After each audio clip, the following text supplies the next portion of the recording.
Greetings, everyone, and welcome to the podcast. This is your host, the Commish. With me, I have Big Nolski. How are you doing tonight? Doing well. How are you doing, sir? I am doing fantastic. I've got my beverage here, a new one that I found from the Scotch Guru at my local liquor store. He suggested a blend called Banknote, and I'm a big fan. Not crazy expensive, but very good. I like it. I'll check it out. It's bourbon month at my local liquor store, so I was waiting on getting scotch until October. Awesome. Well, that's a very good reason to wait on getting scotch. So let's get started. We promised we would try to keep the podcast a little bit shorter.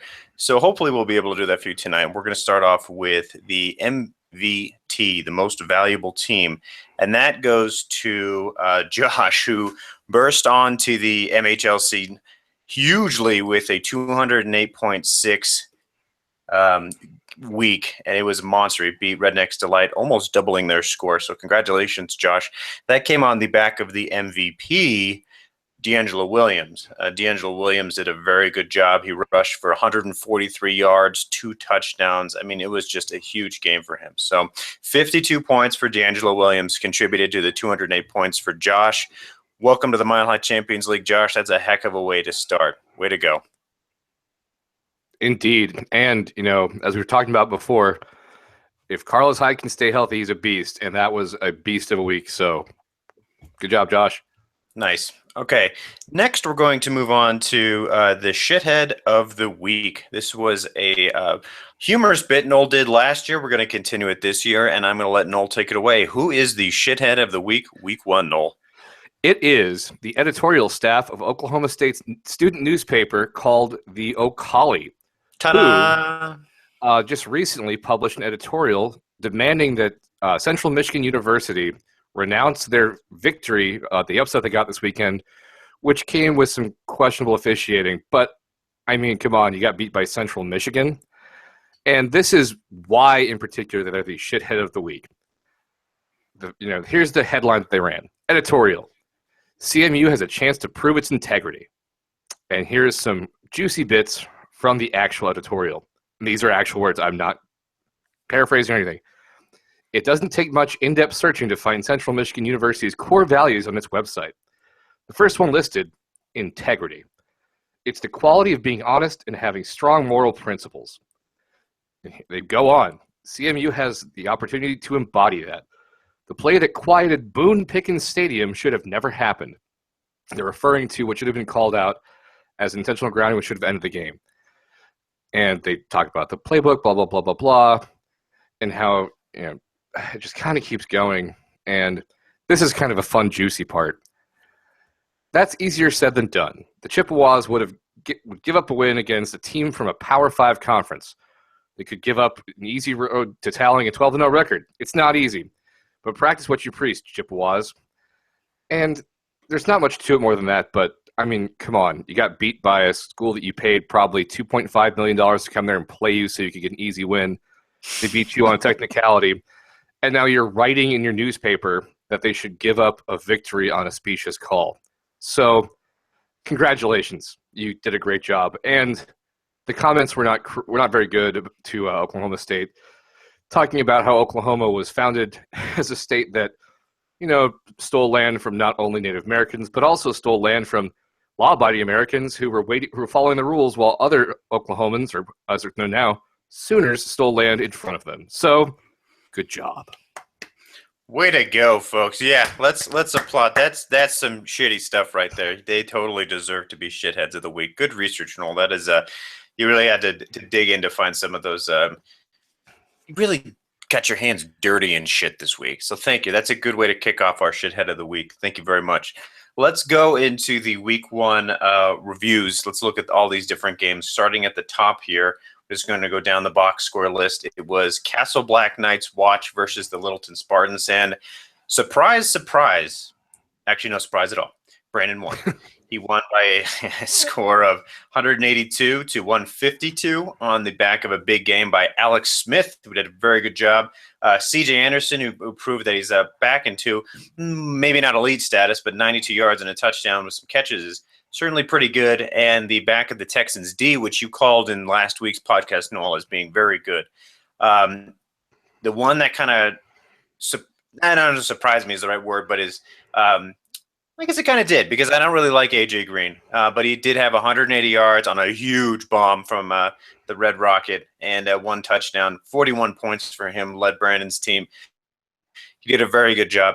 The reason why I say don't like AJ Green is because next week he could get you 4 points. So this 41 points certainly helped out Brando. Ben's team did very well on the back of Matt Stafford, who was, I don't know if you caught that game, Noel, the Detroit game with Indy, but it was kind of pathetic. I mean, they won on a field goal, and what was going on was, excuse me, the Detroit was they were trying to run out the clock, or they were trying not to run out the clock. They're trying to go down the field because they didn't have any timeouts left. So Stafford would throw to his tight end, Eric Ebron, and instead of going out of bounds to preserve the clock, he tried to get yards and was tackled in bounds. The clock was running. You could see Stafford was livid. Stafford was livid. Then Stafford threw to somebody else, and instead of running out of bounds, he ran down the field and chewed up more time. And Stafford was livid. It was awesome. Now, they had the drunkard, Matt Prater, who managed to kick in the game-winning field goal, but it was still fun to watch because you get somebody who's like Matt Stafford, who's arguably now a veteran in the league, just watching his dumb players do dumb things. But Stafford had a great game at 37 points. Brandon Cooks had the speedster had a great game at 39 points. It wasn't enough, though. Trailed Brandon by just about 30 points and cost him this week. And, yeah, Ben, that was a good showing so far. I don't know what to think about Stafford because, I mean, the Colts defense was without both of their starting corners, and their third one got injured in the game. So it was a game that no one seemed to want to win. We were having a lot of fun with that on another blog I belong to. Elliott, I think, will have a better week because he'll get better footing, but 17 points isn't bad. To Brandon's team, what the fuck was wrong with San Diego? They had like 21-3 at one point. It was, I think, the biggest lead they blew in their history, something like that. I don't remember the stat. I just remember seeing that, something like that on ESPN. I was like, holy shit. And I was like, oh, this game's a blowout. And then when I turned back, I was like, oh, my God. Fucking Chiefs won. It was amazing. And although I think a big alarm bell for Brandon this week should be the ineffectiveness of Devontae Freeman and the fact that Tevin Coleman, the starter coming into last year who got hurt, which gave way to Devontae Freeman getting the start, caught a fair amount of passes and looks like he might be in the mix at running back, if not possibly the starter going forward.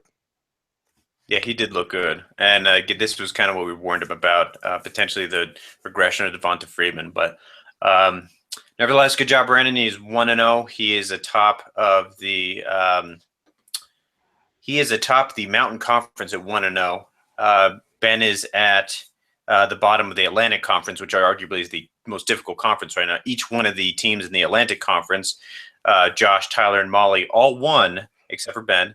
And they all won with triple digits, 208, 158, 139. So that's going to be, I think, one of the tougher conferences to kind of claw ahead this year. So moving on to the next one is my own game. I played Kenfield, and I pulled off a win. It wasn't a pretty win. It was just kind of a mundane showing for me. I got 127 points to his 96. What I'm going to let you do most of the dissecting here, Noel, because I don't want to talk too much about my own team. But what I thought was very interesting is that two top-tier wide receivers, Brandon Marshall and Des Bryant, scored 5 less points together than my kicker, Adam Vinatieri. And go, Noel. Yeah, it was. I mean, to take a win any way you can get it, especially early on in the season, you'd be surprised. Wins are harder to get than you'd think. Derek Carr, he had an ultimately good game. He started off slow, but you could see, once he kind of got going, the head of steam kept building up, and he kept getting more comfortable making throws, and so that's good. You made a very, very, very wise switch out and putting in Spencer Ware, who had a huge game. Brandon Marshall, since his defense is good, but they're not that good, I think you got bit by maybe some rust off of Fitzy. Late in the game, they were showing just staring down receivers who were covered and still throwing the ball. Des Bryant, I believe, Mike, you can probably look this up better than I can right now, but he got his targets. He just, there was one where he should have caught it and didn't, and there was one where it was a little bit high, and you could kind of see that they're trying to see what they want to do with Dak Prescott, and you didn't really see any kind of cohesive game plan. It was run, pass, run, pass. I don't know. They kind of kept going. Robinson got his targets, so he looked good, and I think he'll do better going forward. Witten got some targets too. I think Brandon Marsh will do better in the weeks to come as they kind of get some more time with Fitzpatrick being on camp for so long. And Kenfield, when Jimmy Graham, I didn't think he was going to start to begin with, but he looked good when he was in the game. He looked better as a blocker, which is good. And looking at the fantasy cast, I thought that Duke Johnson would have had more than 9 points, to be honest with you. Yeah, me too. So unfortunately for Kenfield as well, his kicker probably lost him some points on a missed field goal that was not really his fault. It was a bad snap. You can see that the hold was bad as well. And then, I wanted to talk my defense to terrible, but as I said, I didn't understand starting the Packers defense. And I'm a Packers fan, so yeah, that's where I'm at with that game. Well, I think it lends more credibility when you're critical of your own team because you're less likely to be I think it makes it fair because when I look at the Broncos, you can either be one of two things. You can be almost overly critical, saying, all right, here's where we lost Malik Jackson, we lost Trevathan, we need to focus on these different things. Or you could be like, pie in the sky, sunshine and roses, which is like, everything is awesome. I don't need to worry about anything ever. So I think the fact that you are a Packers fan actually makes you a little bit more critical. And so I think that actually makes your insights on them all that more valuable. So let's move on to the next game, which is Vanessa's Buffaloes, who took on Jake's Protein Shakes. And she lost by a pretty wide margin, 115 to 158. Tyler had a good game all around. There really wasn't a whole lot to dislike on his team here. Naturally, the two lowest scoring positions were his tight end and his kicker, the two positions you would expect to be the lowest. Great games by his flexes, 20-plus points apiece. A good showing by Martin, an adequate showing by Julian Edelman, which is not too unexpected given who their quarterback is, and a great game by Ben Roethlisberger. But I think the real standout there is the Vikings D, who had an interception, only allowed 16 points, got 2 fumble recoveries, and 2 touchdowns, making them the number 2 point scorer, I should say, on Tyler's team at 30.5 points. Helped contribute a lot there. Vanny had a fairly good week. 115 is not that great overall, but she got some good showings from Antonio Brown, not to be that's expected. DeMarco Murray, I thought, had a pretty surprising week at 26. That's pretty good. Where she faltered was Braxton Miller got a single point. That's never good. Single points are usually the kiss of death for a team, especially from anything not your kicker. And then Dak Prescott only got 16 points. I think the average quarterback scores in the 25 to 35 range if you're a more elite quarterback like Cam Newton. So to score 16 points as a quarterback really held her back. But I don't know if even if Dak Prescott had a good week, she still wouldn't have been able to beat Tyler. It was just a great game by Tyler this week.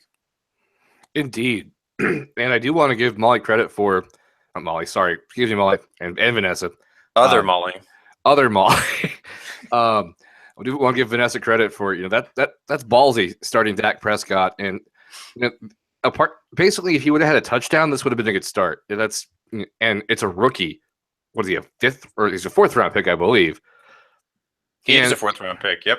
If you like the 8th quarterback to go or something like that. Yeah. 16 points out of a rookie quarterback to begin with, nonetheless one that was not drafted in the first 3 rounds.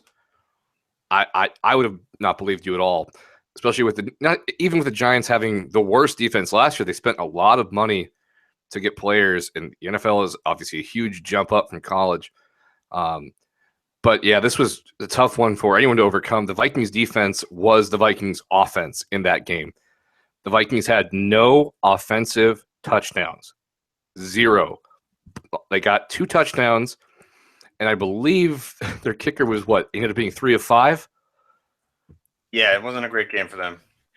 And really, what surprises me, although it's as it goes because of the defense, but Delaney Walker, I would have thought we got more than 7 points for Tyler. But this is another one too, where now that I look at the final stat line, I could have sworn watching the fantasy cast that Braxton Miller was more active, at least as far as targets went. So the 1 point, not good, but I think going forward, it looks like he is going to be a part of the offense. He is their slot receiver, it appears to me. Yeah, I mean, kind of, I think 26 points. Actually, I don't know. Minnesota has a good defense, and they play the run really well. So I think that might be a good sign going forward. 13 points for Travis Kelce, oddly enough, even though he's tight end, seems low. Just because I think he's probably the Kansas City's second best catching option. So, I think despite the loss, I think things bode well for both teams. I agree. I don't think that. I mean, it is only 1 week, folks. Let's keep that in mind. So I think a great start for Jake. The funny thing is, Vanessa lost, but she's at the top of the Pacific Conference because everyone in the Pacific Conference lost this week, and Campfield didn't even score triple digits. Charlie and Noel, but yourself only scored 114 and 103 respectively. So Pacific Conference, there's still very much up for grabs this year with the new 3-conference system. So certainly no team is even close to out of anything at this point. I think there's still it's still way, way early. So let's move on to the next one. This is the MVT game. Josh crushed Charlie 208 to 114. Again, on the back of D'Angelo Williams' big 52-point game. Seahawks D got him 21. Matt Forte, who I'm surprised got 29 points. He looked fantastic. Carlos Hyde got 31, and Drew Brees, showing that age is irrelevant when you're a quarterback, scored 46 points on the back of 423 yards and 4 touchdowns. I mean, he's thrown 4,000 yards in the last 8 seasons, if I'm not mistaken, so I don't think Drew Brees is going to slow down at all. This makes him the number 2 quarterback after 1 week. I think he's got a lot of upside. Really what I want to focus on Josh's team is Matt Forte. I was a little concerned going into the year that Chicago didn't want him. He hit that 30 mark, but he got 96 yards, a ton of catches, and 29 points. So I guess Matt Forte, he's just Matt Forte. He's back in his normal routine, and for $21 in the draft, that's not too bad. Charlie's team did okay. Aaron Rodgers had a good game. Yeldon, I was watching the Jacksonville game because of Allen Robinson, and I noticed that TJ Yeldon is a significant part of the Jacksonville offense. So even though he only got 20 points this week, I would not be surprised if he was top 10 by the end of the season running back. They really were using him big time. What didn't do well for them was the kind of more esoteric picks we talked about in last week's podcast, which is Clive Walford, the Oakland's tight end, and Devin Funchess, bunches of Funchess. He only got a single point. So not a great week for Charlie, but like we were saying last week as well, he's going to be explosive. He's going to be 1 week where he's going to be scoring 208 points like Josh, and then there's going to be weeks like this where he scores 114 points. So I still think he's got a heck of a team here. I wouldn't worry too much for Charlie. I agree. First to let's see, Josh's team here. Drew Brees, I didn't think he was going to slow down, but I didn't think he had a week like this because I'd say the past probably 4 or 5 years, he's shown a penchant for turning the ball over at a somewhat alarmingly high rate. Some of it is because he throws the ball so goddamn much, but some of it is just he's just making throws he probably shouldn't be making.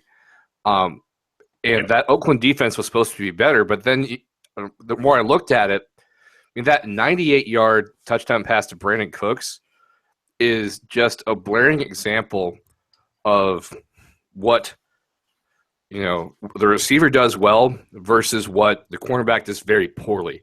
Sean Smith, who I think he had at least a Pro Bowl season with the Chiefs before signing a fairly big deal with the Raiders, he is a big corner who's very physical and kind of, his job is to jam you at the line.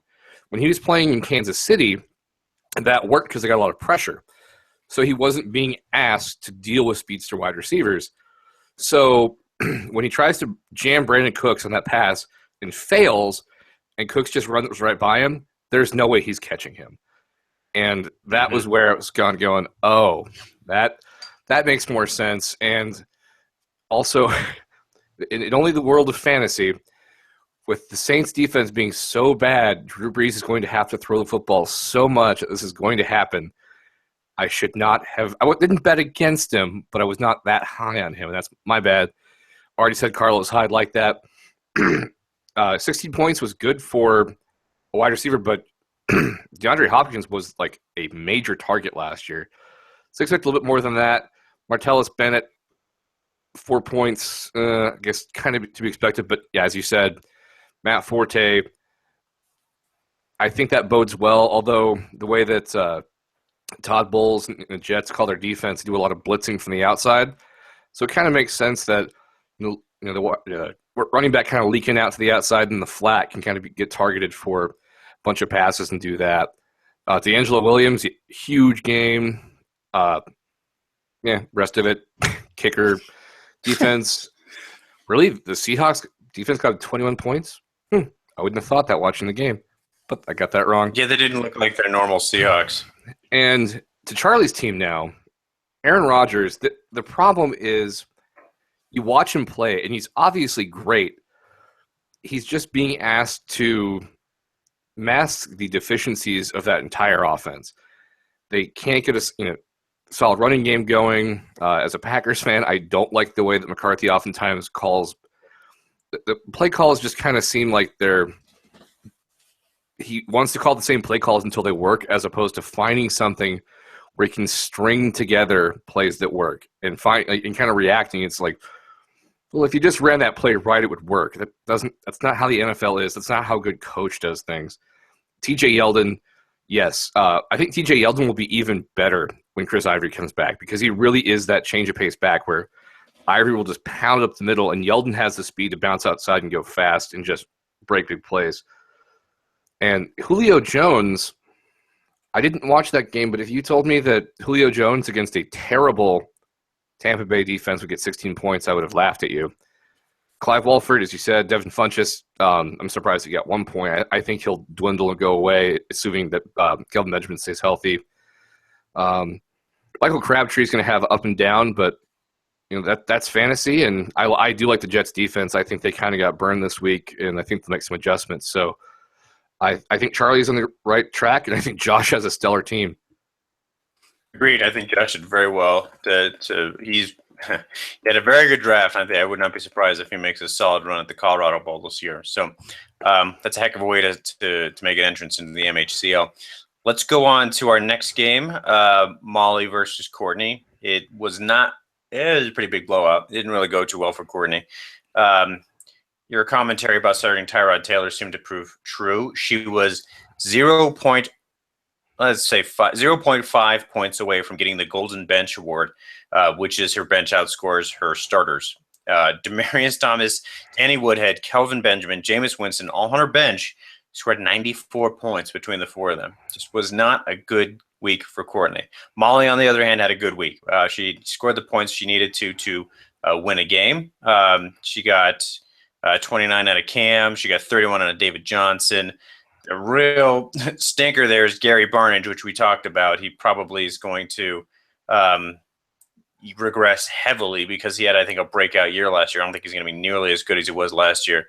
And then I guess the real surpriser here was Dan Bailey's 17 points. They were just like, well, you can't seem to score with Dak. Let's just kick 4 field goals and maybe 1 touchdown. And hooray, we won. No, excuse me, they lost. So sucks to be Dallas. Anyway, yeah, good game by Molly, not so great by Courtney, but again, it's just the first week, nothing to get concerned about. I agree. That Monday night game was awful. I think, well, unless that offensive coordinator for the Rams is that terrible, there's no way Gurley is going to put up 10 points again. I mean, he's just too good to get that few points with that amount of talent. I think, unfortunately for Courtney, I don't have a lot of faith in Tyrod Taylor. Also, I don't know if you saw, but there are a bunch of speculation going around now that the Bills are none too happy with LaShawn McCoy for being terrible in pass protection. What I'm beginning to think with Jordan Cameron is that, this is going to sound odd, his best days are behind him, and he left them in Cleveland. Don't know how that's possible, but it seems to be a thing. I agree with you.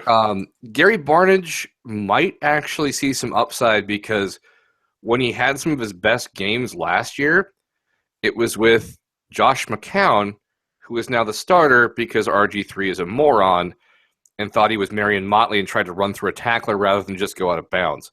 And he is out anywhere from they're saying 6 weeks to the entire fucking season.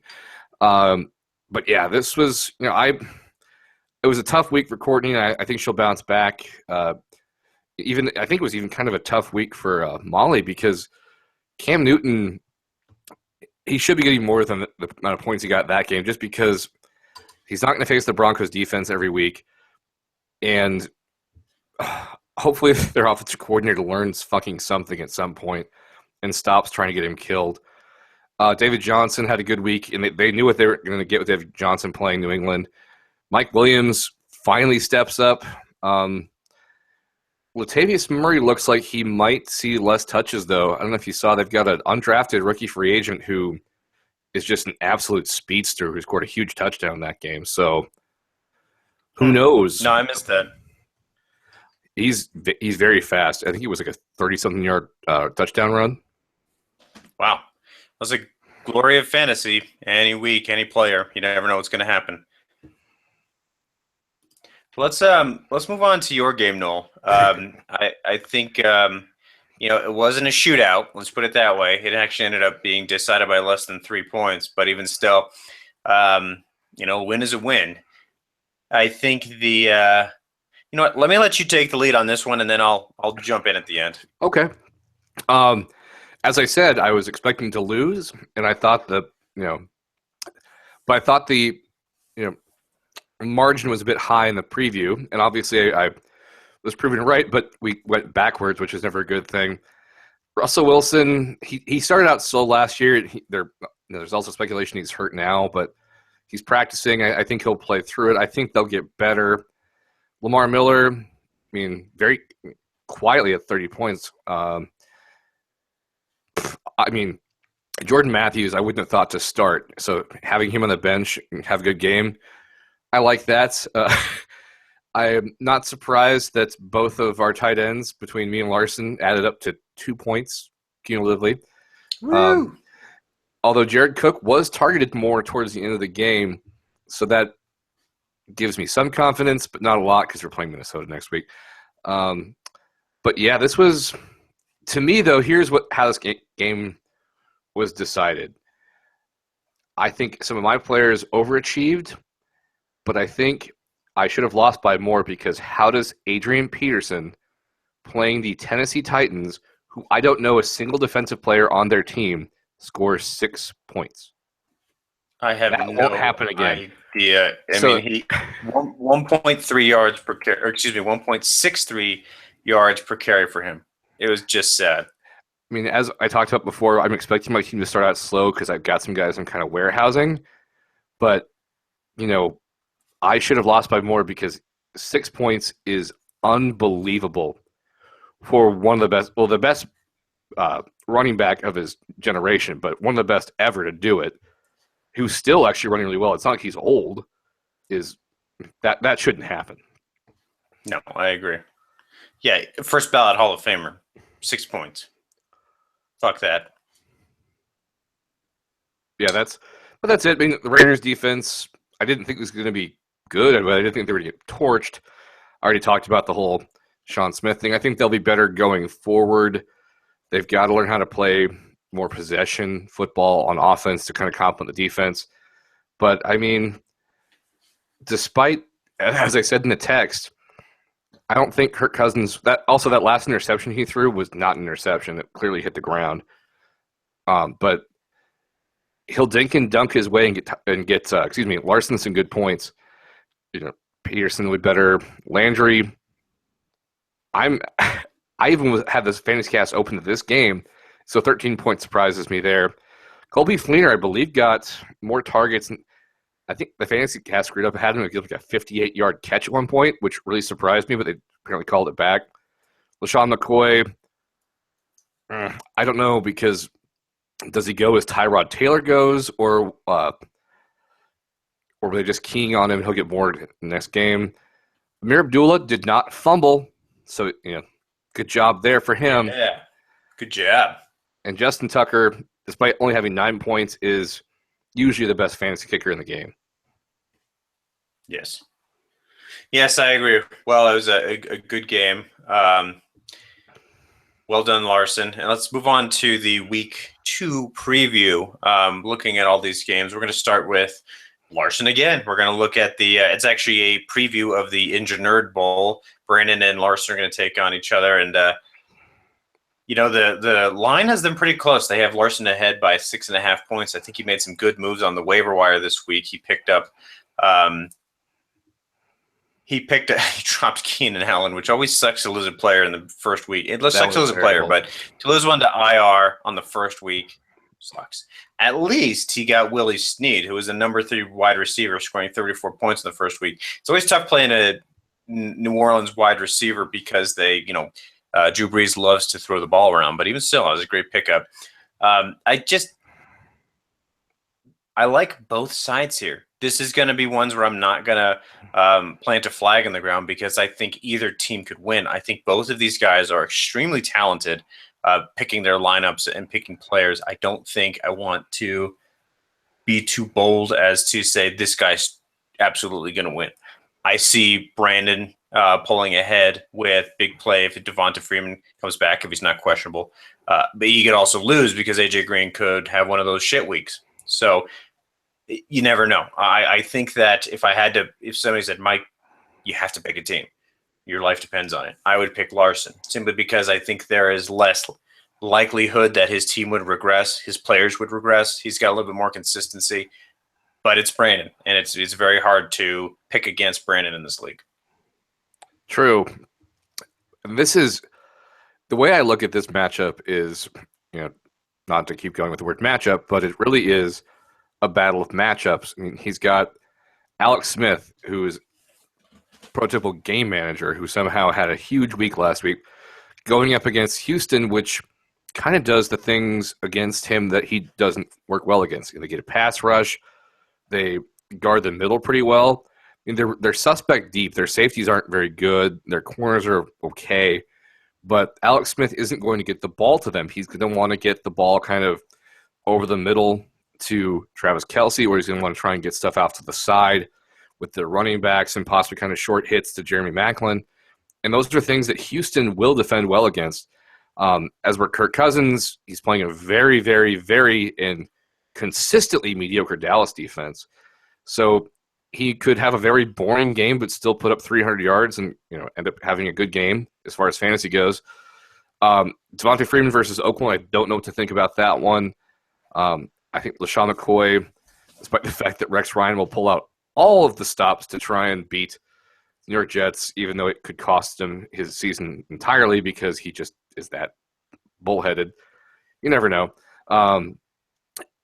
Here's the weird thing for me. A.J. Green versus Pittsburgh. Pittsburgh's defense isn't very good, but if you watched on Monday night, they are committed to not getting beat deep. So they play usually cover 3 or cover 4 defense. And they won't give you deep plays. They'll give you everything underneath you want. And A.J. Green, they very smartly rarely use him on short passes because it can get you beat up. So I think he'll get his looks, but unless Pittsburgh change something up, that could be an interesting thing to watch. Jarvis Landry, New England's defense is all right. They're consistently all right because they have so much turnover. I like that. I think Kobe Fleener at some point will get going. Jordan Reed, stud. From there on, I think, this is a toss-up, as you said. One of the things that I think might decide this game, actually, looking at it, is despite the fact that Denver's defense is so good, Indianapolis' defense is so bad that I'm guessing that Andrew Luck will have to be throwing the ball a lot and T.Y. Hilton will be targeted. So will he get a lot of points simply through attrition? I don't know. But, yeah, this was I can't even call this one, but I think this could be the game of the week as far as close as it is. Boom shakalaka. I agree with you. All right, let's move on to my game here. And oh, God. Ben is projected to beat me by 6 points, and so far he doesn't even have a tight end in. I'm going to make the bold pick and say Ben is going to win this week, setting us both at 1-1 through 2 weeks. The reason I say that is because I honestly think he's got a better team than I do, and it breaks my heart to say that. I kind of did what you did. I have a second half of the year team. I picked Mhcl Charles knowing he was hurt. I picked Tom Brady knowing he was suspended.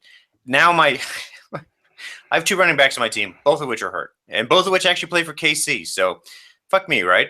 I think Ben has a really good team. I just don't see me pulling off the win this week. With Fitzmagic kind of looking like he's a deer in headlights, with Allen Robinson being targeted but not catching balls, and with Jordy Nelson sort of coming back online but not elite yet, I don't have enough firepower on my lineup to beat Ben or to really be that great of a team at this point. And not until I get Charles and Brady firing on all cylinders do I think I'm really going to be a legitimate threat. I honestly think if I win in these first 4 weeks, it's because of luck. I don't think it's really because of anything else. I only scored 127 points this week. That's average, very, very average for the Mile High Champions League. So if Ben is predicted to get 130 points, I'll just congratulate Ben now. Good job, Ben. Wait, I'm going to look into the future. Good job, Ben. Way to kick my ass. I think, this could be a rough week for you, but to keep this short, 2 players to watch. Jordy Nelson obviously was rusty, and they were missing. Him and Rodgers were not on the same page as far as those kind of comeback routes, which are really their bread and butter. But you saw as the game went along, they were getting better at it. And Minnesota's strength as a defense is up the middle and deep, not so much on the outside. They've got corners that are fast, but they're not necessarily very physical, and they've got one that is basically he'll either hold or try and use his speed to make up for his bad fundamentals. But the one player on your team I really want to see, I think would make a huge difference, is Allen Robinson, again, because San Diego has a very poor pass rush. Their top corner is hurt. So, and you saw last week against a defense that it's a 3-4 that brings a lot of pressure with Green Bay, Allen Robinson still had a decent game. He got more points than he's projected to get now. So, I think he could have a big game depending on, if my stupid prediction right here is correct, that San Diego's defense is just that bad. So that's my key thing to watch. And I did see that Ertz is likely out for the Eagles. Yeah, suck it, Ertz. I didn't really like him. I picked him last year, and he didn't do very well for me. So I'm beefing with Ertz right now. All right, let's move on to the next one. Vanessa and Kenfield. It looks as though right now they are about as even as it comes. Kenfield is predicted to win by 1.3 points, but that is statistically insignificant. I'm going to make a bold claim and say Vanessa is going to win if she changes her lineup. And this is not a call to you, Vanessa, to change your lineup, but I'm looking at your bench here, and here are 2 names you have: Greg Olsen and Blake Bortles on your bench. Greg Olsen's the number 6 tight end, and that's not going to make a huge improvement. He only scored 1 more point than Travis Kelce did last week, who's the number 7 tight end who you played. But I just think that Greg Olsen is just a better player. He's a little bit more physical, and he's a favorite target of Cam Newton, and their offense is very high-powered. The other thing is Blake Bortles is also on your bench, who is the number 18 quarterback, which isn't necessarily starter-worthy since we only have 12 teams, but he's much better than 27 with Dak Prescott. So I think with those 2 guys or a little waiver wire action, Vanessa could spruce up her team and pull off a victory this week. So my money, if there's any changes to be made, if she doesn't change anything, I think Kenfield will win because he has Odell Beckham Jr. and Eddie Lacy, who had subpar weeks. They got 11 and 14 points respectively. That's not that hot. Jimmy Graham only got 2 points last week. The only one that did well was Doug Bowen, who got 24 points. That was a good week for him. So I think there's more upside on Kenfield's team. Vanessa has a lot more potential on her bench. So if she puts them in, my vote or my money is on Vanessa. If things stay the way they are, my money's on Kenfield. Yeah, I wouldn't recommend that Vanessa pull Kelce out in favor of Greg Olsen, but perhaps Kyle Rudolph out in favor of Greg Olsen in the flex spot.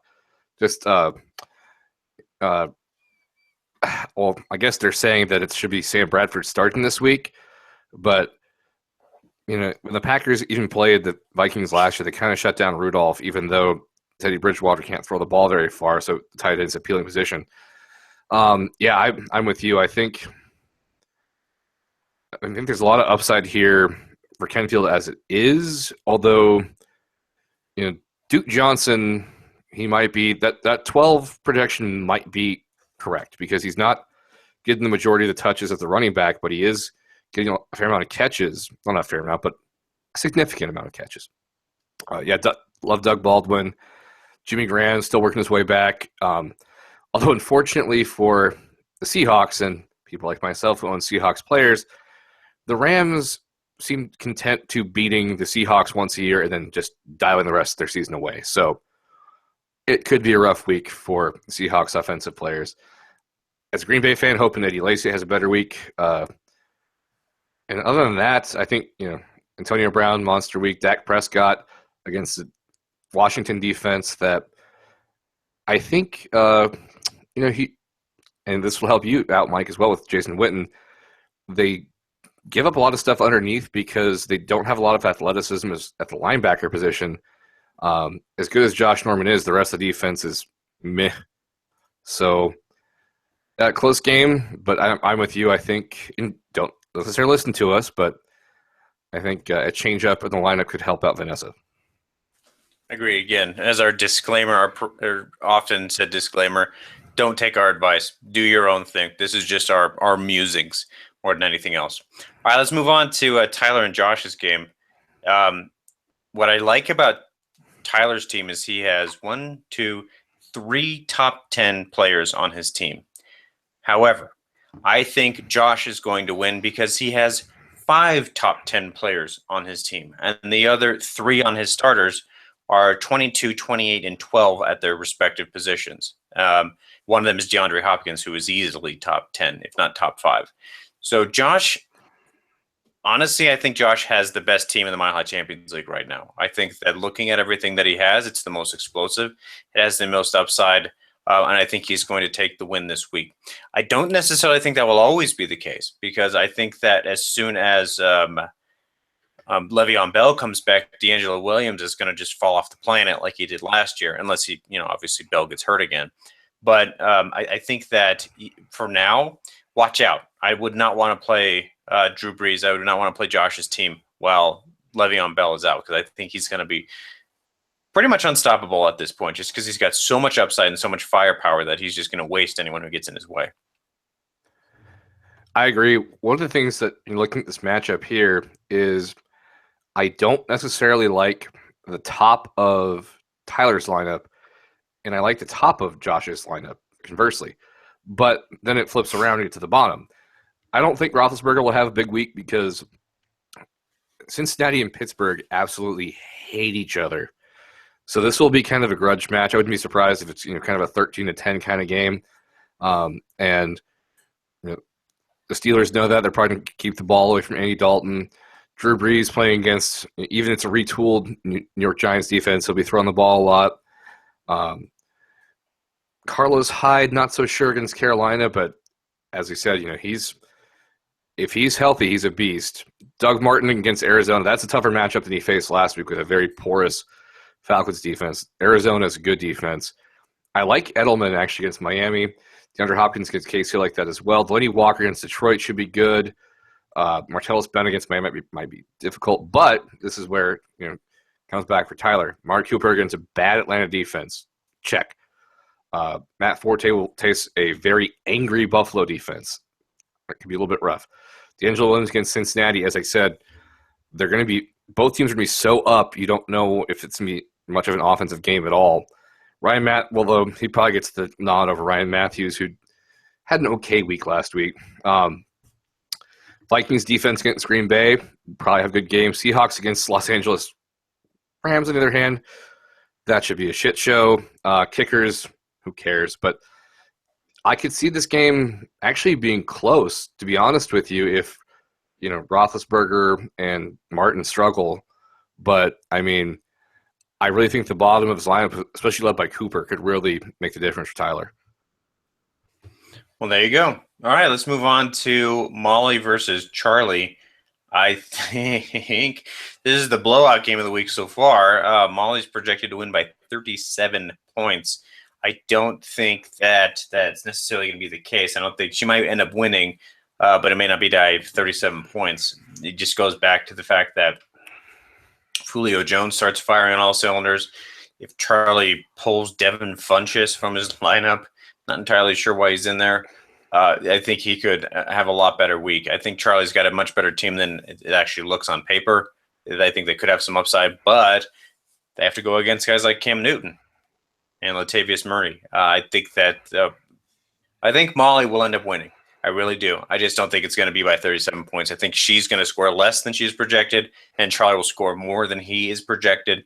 But I still think Molly will come away with a W. I think Charlie's problem right now is Gronk is on the bench, and he spent $45 to get him. So that's a lot of firepower that he has just sitting on the sidelines. And I think once he gets back in, he can take fucking Clive Walford out and put some real. Gronk is basically a wide receiver in this league, and he can score wide receiver type points. So I think that once Gronk is healthy again, Charlie's going to be much more formidable.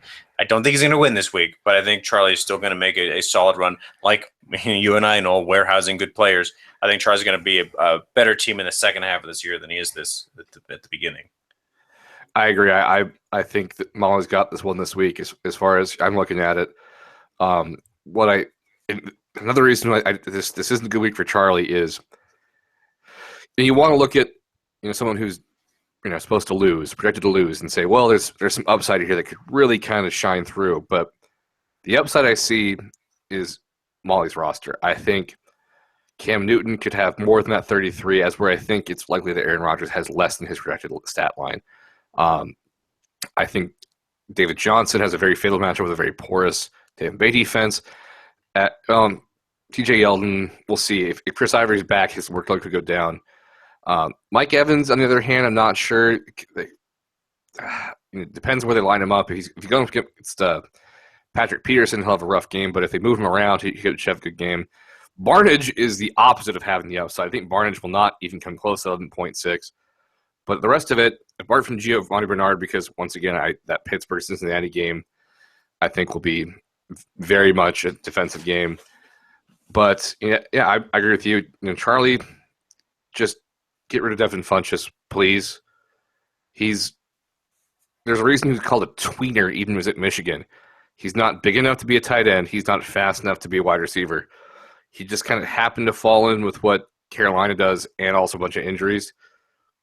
He's not an explosive player, but he's also not a reliable target. So, yeah. Good luck, Charlie, but I think this one goes to Molly. There you go. And then finally, Noel, your game versus Courtney. She is projected to win by 7 points, but I think that this could go either way. I think that you have some firepower with Emmanuel Sanders, only got 9 points last week. Jared Cook, surprisingly, only got a single point last week. I think that the Raiders are going to have a good time with Matty Ice, who hasn't been good for the last couple of years. He's much more interception prone these days. So I think that the upside is there for you and for Courtney. I don't want to take a stake in this one simply because Todd Gurley only scored 10 points, and I do not think that is very Todd Gurley-esque. I think that he's going to score a lot more than that, at least double that. He does have to face a stout Seattle defense, but if they look like they did last week, that may not be as stout as it's been in the years past. Dwayne Allen was a great tight end pick. Danny Woodhead was, although she didn't play him, got 31 points. Good old Hobbit has got a lot of upside there. I really like both of your guys' teams here. I don't want to take a side either way because I think either one of you could walk away with a win. I think, and this is, I believe, a statement about just effing tard, but I think this game could actually be lower scoring than it's even projected. Jameis Winston, he played a very bad Atlanta team last week. I think he's a good quarterback. I believe that. And I think he's got some good weapons. But Arizona will actually get after him a little bit more. They've got some better corners. They've got a safety that will actually kind of bother Jameis Winston in the middle a little bit. But then again, Russell Wilson is playing against a LA defense that is better than they showed this week on Monday night, who will be wanting to kill all Seattle players like they do every year. And that's where you'd think that Todd Gurley would get shut down by the Seattle defense, but as you said, that wasn't the case last week. Plus, I think they'll have something to prove this week, and they won't go away from that soon. Other than that, it's I don't know what to think because Dwayne Allen, I would think, would have a good week just because they'll be throwing the ball a lot because they'll be down. Danny Woodhead, as you said, is going to get his PPR points. Rashard Lewis going against a very bad New Orleans defense. And, this is never a good thing, though. Not judgment call here, Courtney, but sometimes playing your starting quarterback against your starting defense can backfire. But I think I wouldn't be surprised if I lost this one, but as I said, I wouldn't be surprised if it's lower scoring. There you go. Okay, let's move on to the last segment we're going to do every week now, just as a little bit of – there's a reason why Noel has been invited to be on this podcast, and it's not because he has a cheeky personality and plenty of good things to say, but having played football and having watched football his entire life, he has a very intimate knowledge of the game itself and the intricate ins and outs of the game. So what we're going to do at the end of the review and the preview of the upcoming week is something called Huddle Up with Big Nolski. And we're going to talk about various aspects of football to help you, when you watch the game, enhance your viewing experience. So this week, we're going to talk about defensive schemes. We're going to talk about just 3 basic schemes here, what to look for. So when you're watching, be like, oh, okay, that's why Le'Veon Bell was able to run 60-plus yards, or that's why they were able to stop AP at the line because they stacked the box and so on and so forth. So the 3 big ones we're going to talk about right now are 3-4, 4-3, and Tampa 2. That probably means nothing to you if you're not a big football fan, but that's very important for the core structure of how defenses are formed. So I'm going to let Noel take it away. Noel, just real briefly talk about what each of those schemes are and what MHCL owners can look for when they watch games as to the importance of each one of those schemes. All right, so let's get started with the 3-4. So right on, by looking at it, the 3-4 is defined by 3 down linemen and 4 linebackers lined up behind him.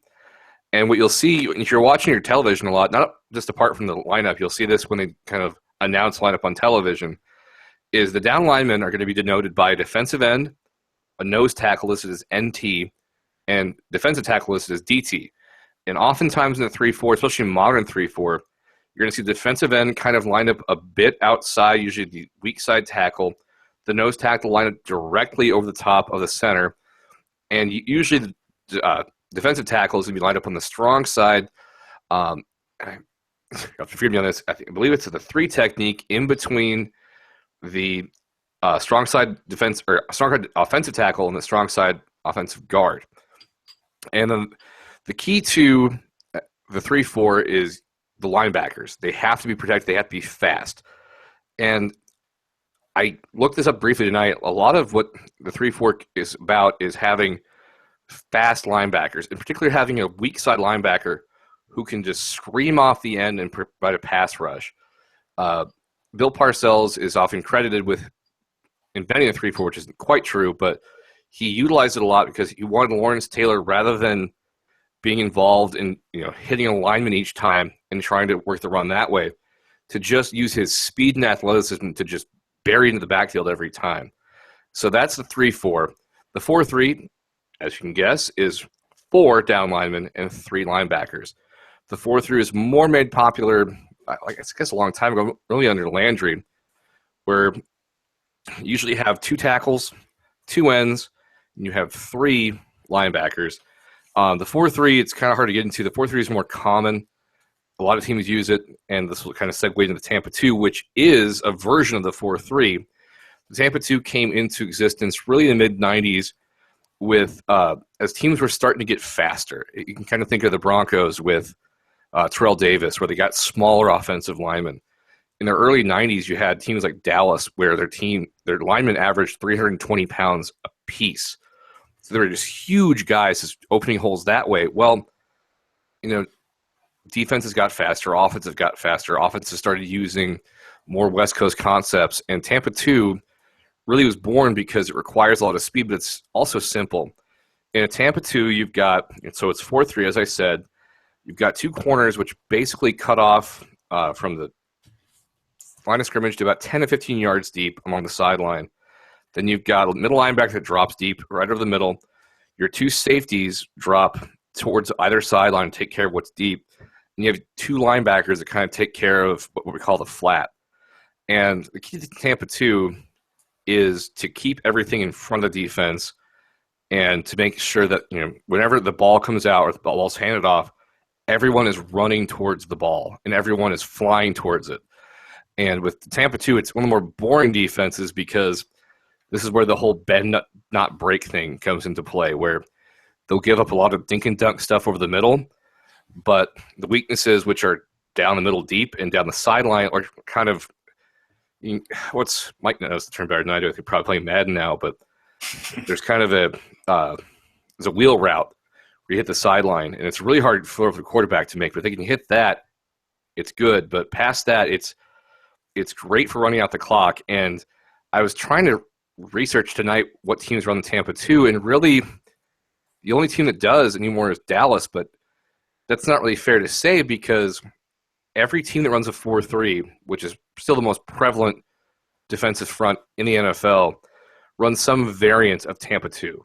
Even the Seahawks, which run a cover 3, which we'll get into later, is really based off of the same principles and scheme as the Tampa 2. And I probably already complicated it up. If you have any questions, text me or Google it. So the Tampa 2 is a machination of the 4-3, or excuse me, the 3-4. Which one is it? 4-3. The 4-3. So what makes it that much? So if you're watching Dallas play, how can you identify a Tampa 2 versus a 4-3? So you'll see usually at the start of the play, it's almost the same look where you'll have the 4 down linemen, the 3 linebackers, but with a Tampa 2, rather than kind of a base alignment where you'll have, and here's some more verbiage, here are your linebackers in a 4-3 or a Tampa 2. You've got your Will, which is your weak side, your Sam, which is your strong side, and your Mike, which you'll oftentimes hear, I think Eli Manning does a lot when he's calling out protection packages, which so-and-so is the Mike, is the middle linebacker, who they key off of. And in Tampa 2 in particular, this is kind of where I think they started to do this. You'll see the Mike and the Will generally be lined up kind of close to each other behind line of scrimmage because those two want to be kept away from blockers. As with the Sam, will oftentimes be lined up over the tight end or oftentimes even kind of into the slot. And with the Tampa 2 and with 4-3, the Will linebacker, which if you watch the Broncos game, was Thomas Davis, is a speedster who's left to kind of clean up everything. So he's going to need a lot of tackles. But mainly what you're going to see with Tampa 2 is 2 deep safeties, which will drift deep and towards the sideline. As where if you watch teams like Seattle, both corners will drift deep along the sideline, and then you have a safety drop deep. But with Tampa 2, it's very hard. It's very difficult to see. Sorry, I can't talk. It's very easy to discern if you're looking for it. Each safety will drop diagonally towards the opposite sideline. Okay. All right. Well, that's great. I think that gives our listeners something to listen to or to watch when they're watching the games on Sunday. No, you and I have fucked up tremendously, Noel. I'm just going to say that right off the bat. We said we were going to do a short podcast. I don't see us, just because of the breadth of things we have to cover, I don't see us doing anything less than an hour. So, listeners, I apologize. I think we can aim for an hour every week. We're just about crossing that right now.